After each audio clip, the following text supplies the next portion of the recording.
Guys, welcome to my channel C2 Vlogs. So here in this video we will talk about my AFSP journey on 13th October. So recently I got some comments, actually only two comments on my one of my shorts, and these were from Overflame 99 and from Hers Kumar. So I will try addressing their queries, and along with that I will also share my um, journey to the AFSP center and the experience I got there. There are two things which I will talk about. The first thing is the tips or the journey or what are the things that happens there, and the second it will be what I experience and what is my planning afterwards. Okay, so let's start. So, as you can see me here, you guys can guess that I didn't clear it, like I got a screened out. So, the journey will be of one day only. ठीक है, सो मैंने एक दिन पूरा experience किया and मैं उसी के बारे में बातें करूँगी एंड कुछ चीज़ें जो मैंने वहाँ एक्सपीरियंस की एंड कुछ चीज़ें मैंने जो नोटिस की दूसरे बच्चों में, वो चीज़ें मैं बताऊँगी and along with that I also share my experience कि पीपीटीटी में क्या क्या चीज़ें हुआ and where I lacked and क्यों मैं screened out हुई. So the first comment which I got was the comment from Harsh Kumar. The comment you will see here. So he asked about my AFSP experience and also states that his AFSP was on 27th October at Varanasi Center. So, Hers, I will share my experience with you certainly. Before that, I will like to cover one more comment which I got over one of my shots. It is from Overflame99. He says that, hey, my AFSP is on 21st October Varanasi. Can you give me some tips? Yes, Overflame, I will give you some tips. And along with that, he asks, how wa- far, how far AFSP from Varanasi Junction?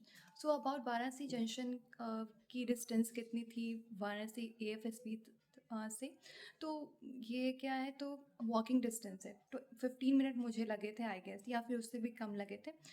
कितने बच्चों ने तो station पर ही वहीं पे change किया कपड़े and वहीं से डायरेक्ट वो क्या कि AFSP सेंटर को निकल पड़े. So distance was not that far. You can just grab your luggage and bring it to the AFSP centre. वहाँ पे लोग होंगे, उनसे आप पूछ सकते हैं एंड साथ ही साथ आपको और भी बच्चे वहाँ मिल जाएंगे जिससे हम रास्ता देख सकते हो और हमें पहुँच सकते हो. एंड आई गेस आपका भी ये क्या था, फर्स्ट टाइम ही रहा होगा शायद, मुझे लगता है. सो एटलीस्ट वाराणसी सेंटर पे. सो आप उसके लिए टेंशन मत लो, ये वो हो जाएगा. ठीक है. And about tips, I share those tips along with the video. यहाँ पर एक टिप्स मैं देना चाहूँगी कि अगर आप वहाँ होटल ले रहे हैं, जैसा कि मैंने लिया था, क्योंकि सब कुछ स्टेशन पे तो नहीं. हाँ, एक और चीज़ कि वाराणसी में क्या है कि वाराणसी जंक्शन पे आपको हर चीज़ के लिए पैसे देने पड़ते हैं. जैसा कि मैंने आज तक देखा था ट्रेन में, जब भी मैंने सफ़र किया है मेरे होम टाउन में या फिर कभी कभी मैं दिल्ली भी गई हूँ, तो वहाँ पे भी ऐसा फ़ी का कुछ था नहीं कि लाइक आपको हर चीज़ के लिए फ़ी देना पड़ेगा. लाइक आप टॉयलेट भी यूज़ कर रहे हो, उसके लिए भी आपको आपको फ्रेश होना है, आपको नहाना है, उसके लिए आपको क्या करना पड़ेगा, पैसे देने पड़ेंगे. सो वो चीज़ है जो मुझे थोड़ी अजीब लगी वहाँ पे. बट ठीक है, आप सबका अलग अलग होता है, सारे स्टेट्स का अलग अलग होता है, तो ओके. बट एक चीज़ मुझे फील हुई कि अगर आप पैसे ले रहे हैं तो आपको फैसिलिटी प्रोवाइड करनी चाहिए. वॉशरूम में क्या था कि वहाँ पे हैंड सैनिटाइज़र या फिर हैंड वॉश भी अवेलेबल नहीं था, विच आई फील्ड ऑड. सो या डैट्स इट. तो उसके लिए आप प्रिपेयर होकर जब ये पेपर सोप्स वगैरह ले कैरी करो, चीज़ें ठीक होगी, आसान होगी. एंड अबाउट होटल का क्या है कि आपको अगर स्टेशन के पास आप होटल ले रहे हो तो वहाँ पे आपको जो है होटल्स वगैरह महंगे मिलेंगे. सो आप कोशिश क्या करना कि स्टेशन के अपोजिट लेना, जहाँ पर आपको अफोर्डेबल रेट में जो है आपको होटल वगैरह सब कुछ मिल जाएगा. सो दिक्कत वहाँ नहीं होगी एंड साफ़ सफाई रहती है मेंटेन, कोई उसमें कुछ इशू नहीं आएगा. ओके. सो आप वहाँ पर चेक भी कर सकते हो जहाँ भी आप ले रहे हो. बाकी ये चीज़ें थी जो मुझे फील हुई कि मुझे बताना है. Okay, so let's begin. चलते हैं अब आगे. हमारी रिपोर्टिंग जो होती है वो सब सुबह में 6 बजे हो जाती है. गेट उस टाइम ओपन हो जाता है. हम लोग को आगे आने को बोला जाता है कि आप लोग चलिए. पेरेंट्स को पीछे ही रहना है. पेरेंट्स वहाँ कुछ एंट्री वगैरह उनको नहीं है, गेट क्लोज हो जाएगा कैंडिडेट जैसे ही एंड होंगे। वहाँ पे हमारा लगेज चेक होता है, लगेज में चेक नहीं होता है, एक्चुअली स्कैन होता है, ठीक है। तो वहाँ से स्कैन होकर आप सारे लगेज अपना कलेक्ट करते हो। फिर वहाँ पर अब यहाँ पर एक और टिप आता है कि आप लोग अपना डॉक्यूमेंट भूलना मत। कितने सारे वहाँ पे कैंडिडेट्स ऐसे मिले जिनका 10th एंड 12th का ओरिजिनल सर्टिफिकेट्स नहीं था, जिसके कारण उनको वहीं से निकलना पड़ गया, विच आई फेल्ट वेरी सैड, क्योंकि लोग बहुत दूरी से क्या करते हैं, ट्रैवल करके आते हैं एंड देन उनके डॉक्यूमेंट्स नहीं है जिनके कारण उनको वहाँ से आउट किया जा रहा है, वो फर्स्ट टाइम एक्सपीरियंस नहीं कर पाते हैं। तो इसलिए ये लापरवाही नहीं करना, आप लोग डॉक्यूमेंट्स को कैरी करना है, ठीक है। डॉक्यूमेंट्स का वेरिफिकेशन वहाँ पे हो जाएगा। 10th 12th हम ग्रेजुएशन जिनकी पीजी हो चुकी है तो वो पीजी के मार्क्स और सर्टिफिकेट्स कैरी करेंगे, सारे ओरिजिनल होना चाहिए, और साथ ही साथ कोई भी एक आइडेंटिटी प्रूफ होना चाहिए। मैंने तो सारे कैरी कर लिए थे, मेरे पास जो भी थे, voter, pan and Aadhaar. Ensure करके ले जाओ, सब कुछ ले जाओ, वहाँ पे जो मांगा जाए वहाँ पे दे दो, कम से कम डॉक्यूमेंट के कारण आपका कोई इशू नहीं फंसना चाहिए, ठीक है। यहाँ हो गया। फिर आपको क्या होगा, तो वहाँ पे आपको एक स्पेस असाइन किया जाएगा जहाँ पे अपने सारे लगेज वहाँ पे रख देंगे। लगेज रख देना है आपको, वहाँ पे क्या किया जाएगा, 10-10 का ग्रुप बना के आपको लेके जाएगा। अब बाकी सेंटर्स में क्या था, जैसा मैंने भी बहुत सारे वीडियोस देखे थे बिफोर माई AFSP, तो वहाँ पे क्या था, तो बस आपको लेकर जाते, लेकिन यहाँ वाराणसी सेंटर में ऐसा नहीं है। आपको वहाँ से पैदल ही लेकर जाएंगे, ज़्यादा दूर जाना नहीं होता है, थोड़ा ही दूर होता है। सो वहाँ से पैदल आपको लेकर जाते हैं, पैदल लेकर जाएंगे, फिर आपको एक रूम में बैठाएंगे जहाँ पे मैक्सिमम 15 या 20 बच्चों की सीट होती है, वहाँ पे लोग बच्चे बैठते हैं। फिर वहाँ पर आता है आपका इंस्ट्रक्टर। इंस्ट्रक्टर क्या करेगा, अब यहाँ पे एक और टिप आती है कि आप जो भी चीज़ वहाँ पे बोली जा रही है उसको सुनिए, क्योंकि अगर आप चाहेंगे कि इंस्ट्रक्टर बोल रहा है आप उसको नोट भी कर रहे हैं, मतलब आपको, हाँ, आपको वहाँ पर मेनली क्या होता है कि डिक्लेरेशन फॉर इंडेमनिटी फॉर्म आपको वहाँ पे जमा करना होता है। सो अगर आपके पास वो है ऑलरेडी, आप फिल करके ले गए, बढ़िया है। अगर आप नहीं है तो वहाँ पे आपको मिलेगा, आप उनसे ले लें, और वो वहाँ पे क्या करेंगे, इंस्ट्रक्टर आपको बताएंगे कि ये चीज़ इसमें फिल्ड होना चाहिए, ठीक है। वो फिल वो चीज़ें आपको फिल करनी है। अब ध्यान से सुनिए, क्योंकि वो एक साथ बोलते हैं, वहाँ पे रुक के आपको नहीं बताएंगे कि ये आपको लिखो, फिर यहाँ ये लिखो। वो क्या करते हैं, बस रीड करते जाते हैं एक बार में। सो आपको वो चीज़ ध्यान रखना पड़ेगा, रीड वो कर रहे हैं, आप बस पहले सुन लीजिए, फिर आराम से टिक लगाइए, जो भी चीज़ें आपको भरनी है वो फिल करिए, बढ़िया। यहाँ तक आपको सब कुछ आसान होगा, ठीक है। इतना करने के बाद आप फिर वहाँ पे आपको क्या होगा, वो फॉर्म जमा कर लेंगे, फिर आपको टीए का फॉर्म देंगे। जो बच्चे फ्रेशर्स हैं उनके लिए टीए होता है, ट्रैवलिंग अलाउंस, जहाँ पर आपको पैसे जो है आपके ट्रैवलिंग के वो आपको रिटर्न कर दिए जाते हैं। सो आपको क्या करना है, वो टीए वाला फॉर्म भी क्या करना है, जमा करना होता है। तो वहाँ भी एक डेस्क काउंटर है, वहाँ पे आप क्या करोगे, उसको जमा करोगे, और उसके अलॉन्ग भी तो वहाँ पे एक डॉक्यूमेंट मिलता है, आपको उसको फिल करना होगा। आपके जो ट्रेन के टिकट्स वगैरह है आपको वो वहाँ पे स्टिच करना होगा, मतलब स्टेपल करना होगा। एंड उसके बाद हाँ, वही ट्रैवलिंग अलाउंस वाले फॉर्म। फिर आपका वहाँ पे जो फॉर्म मिलेगा वो, हाँ, और एक चीज़ है, पासबुक का फ़ोटोकॉपी। या तो आप पासबुक का फ़ोटोकॉपी रख लो, या फिर कोई कैंसल्ड चेक है आपके पास जिसमें आपका IFSC कोड, आपका अकाउंट नंबर, आपका ब्रांच नेम, ये सब मेंशन है, आपका अकाउंट नेम भी मेंशन होना चाहिए, ये सब चीज़ें मेंशन है, आप उसको सबमिट कर सकते हो। तो वो सबमिट हो जाएगा, देन आपको वहाँ पे लंच। अब हमारे साथ हुआ क्या था कि हम लोगों ने पहले ही लंच कर लिया, मम्मा ने बोला था कि लंच पहले कर लो, तो लंच मैंने पहले ही कर लिया। फिर वहाँ गए, वहाँ पे खाने को मिल रहा था, सर बोले कि कर लो, फिर जो लंच वगैरह जो मिलेगा बाद मिलेगा। तो मैंने सोचा कि ट्राई करती हूँ। वहाँ पे खाना जो था मुझे समझ में नहीं आया एक्चुअली कि वो था क्या। आई गेस वो अम, आलू के कुछ फ्राइड वगैरह चॉप टाइप के कुछ थे, मुझे नहीं पता, आप लोगों को पता है चॉप क्या होता है, वैसा ही कुछ था, और उसके साथ सॉस दिया गया था। देन दलिया था वहाँ, जो कि दलिया मुझे अच्छा नहीं लगा, पर्सनली मैंने नहीं खाया। वो हो गया, दलिया था, वही आलू का फ्राई था, बस उतना ही था, कुछ ज़्यादा नहीं था। मीठे में भी कुछ ऐसा नहीं था। ओके, सो वो हो गया। फिर आपको मिलता है कॉफ़ी, जो कि मैंने स्किप कर दिया। मुझे पता नहीं चला वो कब दिए, मुझे पता नहीं चला, मैं दूसरे बच्चों के साथ खाने में बिज़ी थी, सो मैं उसमें स्किप कर गई। सो कोई दिक्कत नहीं है, उसका कोई ऐसा इशू नहीं है। आप क्या कर सकते हो, तो वहाँ पे आपको खाना वगैरह मिलेगा, ऐसा नहीं है कि अगर आप खा के नहीं जाते तो हमें खाना नहीं मिलेगा। आपका जैसे ही डॉक्यूमेंट वेरिफिकेशन हो जाएगा, बस ये जो भी डिक्लेरेशन फॉर्म है, इंडेमिटी फॉर्म है, और टीए वाला अलाउंस वगैरह जो भी है, वो सब 10 मिनट के अंदर, 10-15-20 मिनट के अंदर सब कुछ करवा देते हैं वो लोग। फिर आपको क्या बोलेंगे, लंच करने को, फिर फ्रेश हो जाने को। जिसको जिसको वॉशरूम वगैरह यूज़ करना है वो पहले ही यूज़ कर ले, क्योंकि उसके बाद हम लोग को कहाँ जाना होता है, ऊपर वाले टेस्टिंग हॉल में जाना होता है, जहाँ पर वो सारे बच्चों को बैठ के पहले समझाते हैं, जहाँ पे हमारा OER टेस्ट होगा। और वहाँ है पिक्चर परसेप्शन, मतलब आप पिक्चर दिखाया जाएगा और उसको उसके इंस्ट्रक्शन दिए जाएंगे और आपको एक पेज दे दिया जाएगा, वहाँ पर लिखना होगा। तो वो सारा काम उसी हॉल में होगा। देन आपको वहाँ से एक ग्रुप बनाकर ले जाया जाएगा दूसरे रूम में, जहाँ पर आप क्या करोगे, तो फिर वहाँ पर आपका ग्रुप डिस्कशन होगा। ठीक है, तो हम लोग में क्या हुआ कि पहले हम लोग का लंच कर लिया, लंच करने के बाद हम लोग गए टेस्टिंग हॉल में। टेस्टिंग हॉल में वहाँ पे बहुत सारे बच्चे बैठ चुके थे। अब वहाँ पे क्या हुआ कि चीज़ें जो है, जो इंस्ट्रक्टर थे हमारे, वो असिस्टर थे हमारे, वो क्या कर रहे थे, बच्चों को ग्रुप में तैयार कर रहे थे। वो उन्होंने क्या किया कि जो फ्रेशर्स है उनको एक ग्रुप में रख दिया। फिर जो उसके बाद जो स्क्रीन आउट हुए थे उनको दूसरे कॉलम में, मतलब फ्रेशर्स को एक कॉलम में, फ्रेशर्स ज़्यादा थे तो उनका जो कॉलम था वो 3 4 5 का बना। उसके बाद जो आते हैं फिर फ्रेशर्स के बाद स्क्रीन आउट जो हो गए थे उनका एक कॉलम बनाया गया। फिर ऐसे बच्चे जो वाराणसी से स्क्रीन आउट हुए तो उनका एक कॉलम बनाया गया, और ऐसे बच्चे जो कॉन्फ्रेंस आउट हुए तो उनका भी एक कॉलम बनाया गया। कॉन्फ्रेंस आउट, स्क्रीन आउट, इन सबको ले जाया गया पहले ही, और ये जो पूरा हॉल था हमारा वो सिर्फ फ्रेशर से भर गया। वो हॉल पूरा भरा था, एंड वो पूरा का पूरा क्या था, फ्रेशर से भरा हुआ था। तो वही है कि वहाँ पे क्या कर दिया जाए, सबको ग्रुप में बना दिया जाता है। देन आपको वहाँ से, अब क्या है, सारा जो ग्रुप है वो फ्रेशर्स का बन चुका है। तो अब क्या करेंगे, जो असेसर है आपके, जो वो आएंगे और अब आपको बताएंगे OER टेस्ट के बारे में। अब यहाँ पे क्या है, आपको 2 क्वेश्चन बुकलेट मिलता है। एक आपको मिलेगा, हमारे ग्रुप में 52 और 53 का क्वेश्चन बुकलेट था, क्वेश्चन बुकलेट नंबर 53 और 52। पहले हमें जो मेरे रूम में दिया गया था वो 52 नंबर था। मेरी बगल वाली जो बैठी हुई थी लड़की, उस कैंडिडेट, उनको मिला था 53। फिर तो OER फर्स्ट हुआ तो उसमें 52 बुकलेट मुझे सॉल्व करना था, 53 उन्हें सॉल्व करना था। एंड उसमें भी क्या होता है कि पहला जो होता है, जो आपको मिलते हैं आंसर शीट, जिसमें आपको टिक लगाना है या फिर जो भी आंसर है वो ऑप्शंस लिखने हैं, उसके लिए पहले आपको टेस्टिंग राउंड किया जाता है, जहाँ पर आपको इंस्ट्रक्टर बताएंगे कि अच्छा अच्छा आपको फिल कैसे करना है। तो एक जो होता है पूरा प्रैक्टिस चलता है। तो वहाँ पर क्या है, तो असेसर ही आपको क्वेश्चन बता रहे होंगे, क्वेश्चन डिस्कस कर रहे होंगे, क्वेश्चन साथ साथ सॉल्व भी कर रहे होंगे। ठीक है, और साथ साथ आंसर डिस्कस हो, तो वो जो माहौल था बहुत अच्छा था। लाइक इट वाज लाइक कि टीचर हमें पढ़ा रहे थे।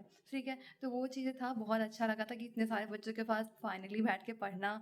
So it was a nice experience. ठीक है, तो ये हो गया। उसके बाद ऐसे से बोलते हैं कि अब आपका क्या होगा कि ओरिजिनल जो आपका फाइनल टेस्ट है वो स्टार्ट होगा। तो OER 1 हमारा स्टार्ट होता है, जिसमें मुझे बुकलेट नंबर 52 मिला बनाने को। ठीक है, बुकलेट नंबर 52 कंप्लीट हुआ। उसके उसके बाद क्या हुआ कि वो हम लोग को कलेक्ट कर लिया गया। फिर क्या हुआ, हम लोग को बोला गया कि आप अपने बगल वाले पार्टनर से अपना बुकलेट एक्सचेंज कर लो। तो मैंने जो पहले बुकलेट नंबर 52 सॉल्व किया था, अब मुझे कौन सा बुकलेट नंबर सॉल्व करना पड़ा, 53 नंबर, जो मेरे बगल वाली, और बगल वाले को मेरा बुकलेट दे दिया गया। सो हाँ, तो फिर मुझे बुकलेट नंबर 53 करना पड़ा। तो ऐसा था क्या OER में कि verbal and non verbal reasoning से क्वेश्चन बहुत ज़्यादा थे। एंड जिसने प्रैक्टिस किया होगा उससे आसानी से बन जाएगा। मुझे 52 नंबर में कोई दिक्कत नहीं है, वो आसानी से बन गया। 53 वाले में था कुछ फिगर सीरीज के क्वेश्चन थे, जहाँ पे ऑप्शंस पे थोड़े लग रहे थे डाउट्स कि जो बना रहे हैं वो सही बना रहे हैं या नहीं, ऐसा था। लेकिन हाँ, ये भी था कि हम जो टिक लगाए लास्ट में, मैंने जो टिक लगाया वो मुझे सर्टेन था कि वो सही है। सो मुझे लगता है OER टेस्ट में मुझे 1 या 2 आया होगा, उससे नीचे तो रैंक मुझे नहीं लगता है कि वहाँ पे मैंने लाया होगा ऐसा कुछ। ठीक है, तो वो कंप्लीट होगा। जैसे ही कंप्लीट हुआ, हम लोग को एक ब्रेक दिया गया, जहाँ पे जो भी बच्चे, क्योंकि काफ़ी देर से वहाँ बैठे होते हैं, 1 आवर प्लस, क्योंकि पहले अरेंज करने में टाइम लगता है, फिर सारे बच्चों को वहाँ से ले जाने में टाइम लगता है। तो वहाँ पे हम लोग 2 आवर्स के लिए बैठे होंगे। तो फिर OER जब कंप्लीट हो गया तो फिर हम लोग को बोला गया कि चलिए अब आप लोग को जिसको फ्रेश होना है वो फ्रेश होके आ जाइए। तो उस टाइम वॉशरूम में काफ़ी भीड़ हो गई थी। ठीक है, तो वो फ्रेश हो गए। फिर हमारा क्या हुआ, PPDT स्टार्ट हुआ, जहाँ पे हम लोग को बोला गया कि आपको एक पिक्चर दिखाया जाएगा, आपको क्या करना है, उससे जो भी कहानी आपको समझ में आ रही है उसको आपको लिखना है। एंड साथ ही साथ आप क्या करिएगा, उसका एज, मूड और जेंडर ये मेंशन करिएगा उस बॉक्स में, एक स्क्वायर बॉक्स होता है वहाँ पे। और आपको एक एक्शन लिखना है, जहाँ पे बेसिकली आपको थीम ऑफ द स्टोरी, जो आप स्टोरी लिख रहे हैं उसका थीम क्या होगा। सो सर ने क्या बोला कि आपको जो भी टाइम वगैरह अलॉटेड है, लाइक आपको लिखना है 4 मिनट के अंदर ही, जहाँ पे आपको थीम ये बॉक्स के अंदर जो भी चीज़ लिखना है उसके लिए आपको 1 मिनट दिया जाएगा। तो उन सब के बाद क्या होगा, एक बज़ साउंड आपको सुनाई देगा। अब हम लोग ने क्या अज्यूम किया कि बज़ साउंड होगा, थोड़ा सा लाउड होगा, थोड़ा सा हॉर्स होगा बट ऐसा कुछ था नहीं। वो बस क्या था कि वो जो प्रोजेक्टर था उसी के टिंग सा आवाज़ आया, एकदम माइन्यूट सा, पता तक नहीं चला। सो हम लोग ने स्टार्ट भी नहीं किया था लिखना, मेरी बगल वाली भी बैठी हुई थी। फिर जब मैंने ही बस पीछे मुड़ कर देखा तो सारे सारे बच्चे लिख रहे थे।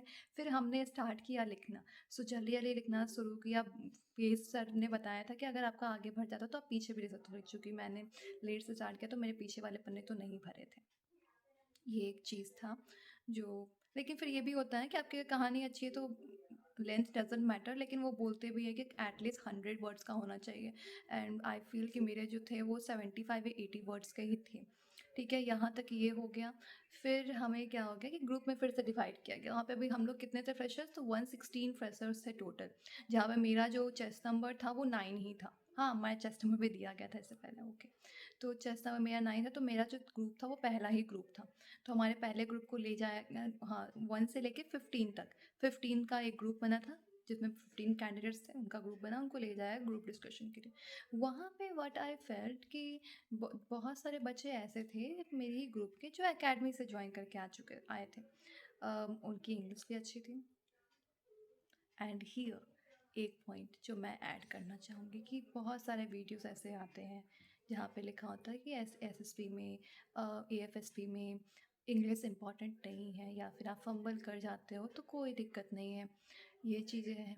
लेकिन what I feel and experience there कि इंग्लिश बहुत ज़्यादा इम्पॉर्टेंट है। एंड आपकी कम्युनिकेशन मैटर करती है उधर, कि आप कैसे कम्युनिकेट कर रहे हो, आप जो भी स्टोरी परसीव किए हो उसको आप कैसे नरेट कर, narration is the biggest role player, मैं ये बोल सकती हूँ दावे के साथ। ग्रुप डिस्कशन में भी था कि कुछ बच्चे जो थे वो पार्टिसिपेट नहीं किए, बस थोड़ा सा पॉइंट दिए, बट उनका भी क्लियर हुआ, बट उनका नरेशन काफ़ी ज़्यादा अच्छा था। And that is something I want to stress upon, ये पार्ट। And here and this is where I lacked. मेरी कम्युनिकेशन, मैं मेरी जो नरेशन स्पीच थी उसमें मैं बहुत ज़्यादा फंबल कर गई। फर्स्ट था कि एक तो मैं नर्वस थी बहुत ज़्यादा, फर्स्ट ग्रुप में ही आ गया था सब कुछ। उसके बाद था कि सारे बच्चे बोल रहे थे, जब मेरी चांस आई तो मुझे बहुत डर लग गया। एंड स्टार्टिंग से ही मैं क्या हो गई, थरथराते हुए बोलने में भी दिक्कत हो रही थी, ऐसा हो गया एक्सपीरियंस मेरा। फिर कम कैसे कैसे स्टोरी मैंने कंप्लीट किया, एंड विच आई फील कि was the my weakest point there. So ये चीज़ है, आपको क्या करनी पड़ेगी, प्रैक्टिस अच्छे से करनी है, नरेशन की प्रैक्टिस करनी है, बोलना आपको करना है। अब एक चीज़ वहाँ मैंने फ़ील किया क्या कि जो बहुत सारे बच्चे ऐसे थे जो कहानी से बिल्कुल दूर जा रहे थे। हमारे कहानी में क्या था, 3 कैरेक्टर थे, तीनों नाव पे एक बोट पे बैठे हुए थे। और वो बोट पे क्या था कि 2 बोट थे, एक एक बोट पे 1 पर्सन बैठा हुआ है, दूसरे बोट पे 2 पर्सन बैठे हुए हैं। दोनों आपस में बात कर रहे हैं और जो पूरा सराउंडिंग है वो वाटर से भरा हुआ है। पीछे एक हट भी है जो भी पानी से क्या है, पानी में डूबा हुआ है। ठीक है, ऐसे ये दिखा था। लेकिन वहाँ पे बहुत सारे बच्चों ने क्या कहानी बनाई कि चार वहाँ पे लोग हैं। किसी ने बनाया कि लड़की है वहाँ पे, जबकि किसी ने लड़की को अपना मेन कैरेक्टर बनाया, जबकि वहाँ पर कोई गर्ल थी ही नहीं। बस कोई मेल थे जिनका जेंडर जेंडर मतलब कि वहाँ पे जो भी कैरेक्टर्स थे उनका जेंडर मेल था। एंड साथ ही साथ उनकी एज जो थी वो 30 से लेकर 35 के बीच में लग रही थी। ठीक है, तो वो था। एंड बहुत सारों ने उसमें बनाया कि डल लेक, कश्मीर वैली, कोई प्रोजेक्ट चल रहा है जो रिवर डेवलपमेंट को लेकर चल रहा है, ऐसा कुछ फ्लड का कुछ ऐसा नेगेटिव एंगल नहीं दिखाया। मुझे तो फ्लड का ही दिमाग में आया, क्योंकि फ्लड वाज एविडेंट देयर कि एक हट भी दिख रहा था जो कि पूरी की पूरी तरह से सबमर्ज्ड था अंडर वाटर। सो बिल्कुल डेविएट कर जाना अपने जो भी प्रैक्टिकल आपको वहाँ पे दिया गया है, आपके स्क्रीन से, आपके स्टोरी से, वो मुझे सही नहीं लगा। सो मैंने फ्लड पे ही अपना स्टोरी बनाया था, एंड मैंने फ्लड को ही एक्सप्लेन किया कि कैसे एक कैरेक्टर जो है हमारा, जो विलेज हेड है वो क्या कर रहा है, लोगों की परेशानी को सुन रहा है, उनको इंश्योर कर रहा है कि हम ये क्या करेंगे, इस बात को जो भी कंसर्न है गाँव के लोगों का, उसको जो विलेज के जो एमएलए है, विधायक है, उस तक ले जाएँगे। ये सब चीज़ें मैंने कहानी बनाई थी। बहुत सारी लड़कियाँ जिन्होंने बनाई कि 4 लड़की है, या फिर कोई किसी ने अपनी फीमेल कैरेक्टर को बना दिया अपना मेन हीरो, तो उन लोगों का क्या हो गया, उन लोगों को भी रिजेक्ट कर देगा। Even though they were good at it, they were good at narration, तब भी उन्हें क्या कर दिया गया, रिजेक्ट कर दिया गया। हमारे ग्रुप से सिर्फ 3 लड़कियाँ सेलेक्ट हुई out of 15 and it was the sub maximum number out of a group. हमारा जो ग्रुप बना था वो हमारा जो फ्रेशर्स का पूरा काउंट था, कैंडिडेट का नंबर था, वो 116 था। सेलेक्ट कितने हुए? आई गेस 13 या 14 हुए out of whole 116 students. So selection ratio इतना कम है। आप अच्छा बोल रहे हो बट आप डेविएट कर रहे हो, आप अच्छा बोल रहे हो बट आप एक कहानी रट कर गए। ये मैंने फ़ील किया, बहुत सारे स्टूडेंट कहानी रट के आ गए थे और वो उसी को क्या कर रहे हैं, कोशिश कर रहे हैं किसी भी तरह से वो अपने स्टोरी में उसको फिट कर दे। सो ये था पीपीटीटी का पूरा। तो उसके बाद मुझे मुझे अपना रिज़ल्ट पता था क्योंकि मैंने बहुत ज़्यादा ब्लंडर कर दिया था इस नरेशन पार्ट में। ग्रुप डिस्कशन शुरू हुआ तो it was a fish market really. कोई किसी को बोलने ही नहीं दे रहा है, सब आपस में बोल रहे हैं। बस एक चेस नंबर 15 थी which I think was very calm and she was selected to she was come and she showed that leadership quality that everyone talks about। सब बात करते हैं उस लीडरशिप क्वालिटी की, जो क्या करे ग्रुप में बाहर निकल कर आए, वो क्या करे, लीड करे, बोले कि अच्छा ये कहानी है तो वो उसी कहानी को लेकर चले ऐसे करके। तो वो वही काम कर रही थी, वो सेलेक्टेड हुई। और 2 कैंडिडेट थी जो क्या थी, सेम एकेडमी से थी, वो दोनों फ्रेंड्स ही थी आई गेस, हाँ फ्रेंड्स ही थी दोनों। सब बोल रहे थे कि दोनों सेम एकेडमी से हैं ऐसे करके, तो ठीक है कोई बात नहीं है। तो यही सब एक्सपीरियंस था हमारा। फिर चीज़ यही सब हुआ। फिर हम लोग को हॉल में फिर से ले गया गया, वहाँ पे हम लोग को खड़ा करवाया गया, बहुत देर तक हम लोग खड़े रहे थे लिटरली। हम लोग फिर वहाँ पीछे एक सीट थे, वहाँ जाके हम लोग बैठ गए। फिर टीचर आए, फिर हम लोग खड़े हो गए। फिर वहाँ पे क्या हुआ, रिजल्ट का अनाउंसमेंट हुआ।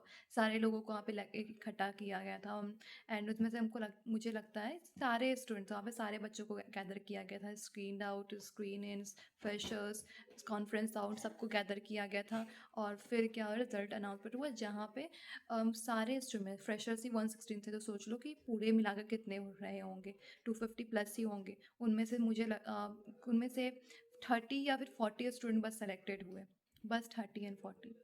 सो यही था सिलेक्शन रेशियो वहाँ का।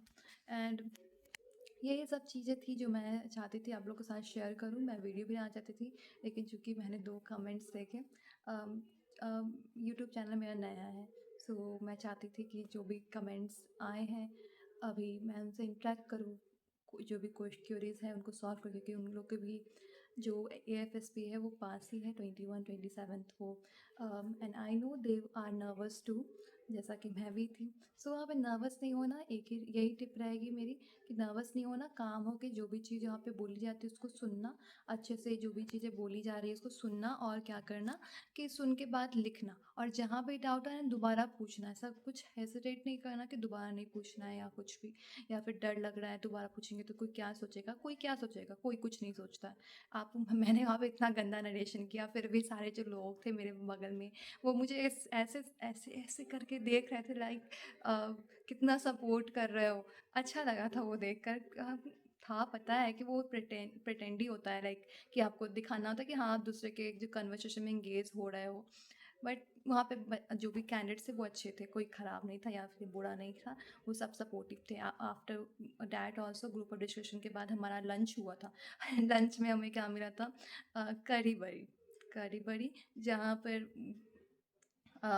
जो खाना था वो करी बड़ी चावल था। तो करी और चावल हम लोग ने खाया। फिर वहाँ से हम लोग को पानी वगैरह जो भी पीना है, वॉशरूम यूज़ करना है वो यूज़ करो। फिर हम लोग को खड़ा कर होने को बोला, फिर वहाँ पे कलेक्ट किया गया, फिर दूसरे हॉल में ले जाया गया, फिर वहाँ पे खड़ा होने को बोला गया। फिर उसके आधा घंटा बाद रिजल्ट का अनाउंस होना, फिर हम लोग को एक रूम में ले जाया गया, फिर वहाँ बैठाया गया। फिर वहाँ बैठे बैठे बैठे बैठे फिर बोले एक सर आए, वो वही सर जो भी स्क्रीन आउट कैंडिडेट्स उनको वो इंस्पिरेशन लेक्चर जो होता है वो वहाँ दे रहे हैं कि हाँ कोई बात नहीं, इस बार नहीं हुआ अगली बार होगा, ऐसे वैसे। So with at this point मुझे एक चीज़ रियलाइज़ हो गया कि AFSP में उन्हीं का होगा या फिर SSP में उन्हीं का होगा जो डिटर्मेंट है इसी फील्ड को लेकर, जो क्या कर रहे हैं।